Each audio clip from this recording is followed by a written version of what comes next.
بسم الله الرحمن الرحيم. السلام عليكم ورحمة الله وبركاته. غير هذا السلام يا جلهانتي ملك استوى جوكتان سود هذا أصحابي سود هذا وقت الجويقة هذه معنا هذا وهي هاي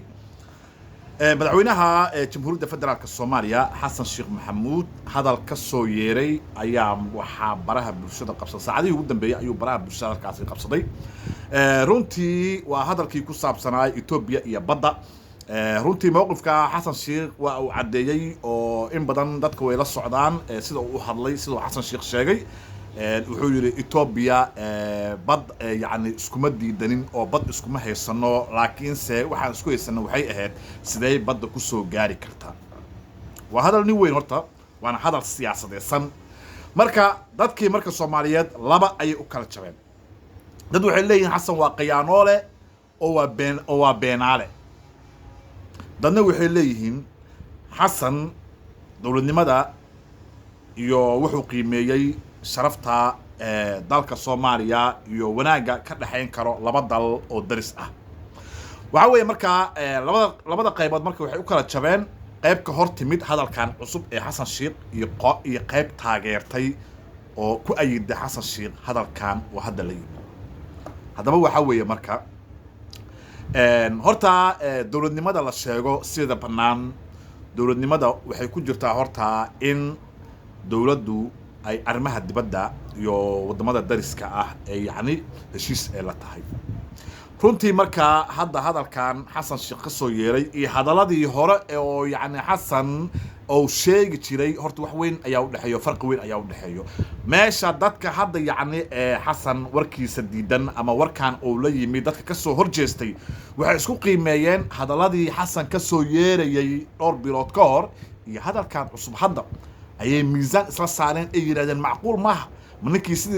sida ogaan shal u hadlayay miyaa maantana sidaan u hadlayo Xasan waa beenaale ayay leeyihiin dadka qaarna waxay leeyihiin Xasan waa fiican yahay oo warkaan sidaan inuu u hadlo waa yani aad ayaan usoo dhaweynaa ayay dadka leeyihiin haddaba marka adiga horta daawade sideed u aragtaa khudbadii Xasan Sheikh oo Ethiopia iyo badda iyo arrimaha Soomaaliya uu kaga hadlayay uu jeediyay adiga horta Xasan ma ku saxsan yahay mise kuma saxsana waa adiga iyo aragtidaada weeyaan waayahay haddii markaa usoo daadegno Ethiopia horta waa dal weyn bariga Afrika markii la yiraahdo number 1 waa ayaga waa dal muddo dheer yani maamul iyo dawladnimo soo ahay oo aan warigeed yani aan la gumaysan sida hadda Afrika arkaysaan dhamaan waa loo gumaystay laakiin dalka Ethiopia xaqiiqatan lama gumaysan 7 sano oo ay dagaal la galeen Talyaaniga xataa taariikhdii waa ay ka jareen oo maanta taariikhda caalamka Ethiopia lama socoto 7 sano ayay ka dambeeyaan meesha anaga 2024 aan marayno ayaga waxay taagan yihiin 2017 taagan yihiin sida marka awgeed waxa weeye waa markii la galeen dagaalka Talyaaniga gumaystay Talyaaniga ay la galeen 7 sano oo dagaal ah marka dalkan waa dal weyn waa dadkiisa wuxuu kor u dhaafay 100 milyan ayuu kor u dhaafay waa dal aan bad lahayn wuxuu had iyo jeer ay ku qasban yihiin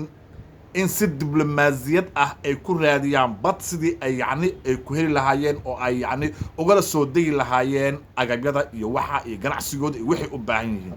hadda dalal badan badahoodu way isticmaalaan Djibouti way isticmaalaan Kenya way isticmaalaan waxa weeye marka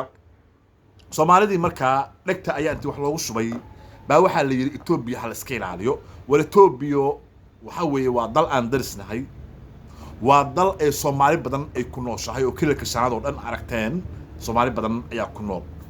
ma kala dhamaanin oo kala harimayno Ilaah ayaa daris isaga kaaya dhigay laakiin maxaa la rabaa si wanaag ah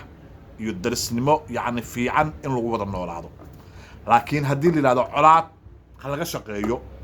annagana dan nooguma jirto Ethiopia dan uguma jirto markii xaqiiqda laga hadlo laakiin labada dal waxay dan ugu jirtaa inay wax isdhaafsadaan ganacsiga yani waxyaalo badan ay isdhaafsadaan dhanka amaanka wax la iska weydiiyo ilaa maadaama ay daris yihiin laba dal weeye waxyaalo badan markii ay iskala shaqeeyaan way ay wanaagsan tahay laakiin ha isoo galin ku soo gali ma darisna waan nahay suurtagal ma aha dadka markaa waxyaalaha inta badan wax u daraso oo yani arrimaha siyaasadda in badan yani qiimeeyo waxay leeyihiin Xasan Sheikh waa uu wanaagsan yahay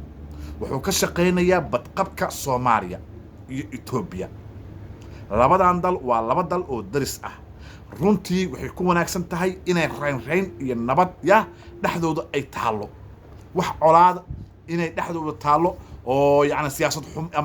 xumo ah uma roono labada dhinacba ay taagan yihiin labada dhinac waxay dan ugu jirtaa in dhanka iyo wanaaga ay ka wada shaqeeyaan labada xukuumadoodba haddaba marka wuxuu leeyahay Xasan Sheekh waa ku amaanan yahay sida uu yani u hadlay dadka qaar laakiin waa ay diidan yihiin oo way ka soo horjeedaan wuxuu leeyahay Xasan Sheekh أول بدلال نما أيو رادين أيو دلال نما أيا لود ديناي هذا دلال نما دي أيا ميل أو شيء سدا أيو أهلي أي دتك قارن تاجين مركا كل تبغى أركض دورنا ماشي وحكونا مادام حسن شيخ وركا عصب أي كسو يري سيدو يعني حالدي تاجنت هوري سيدو بدلو يو سياسة عصب وإثيوبيا الصومالية هذا مركا تدب قصو يعني ورطو وأركض دورنا هدي إلهي لهذا كل تبغى إثيوبيا وحدون الساعة meel ay wax kala soo dagaan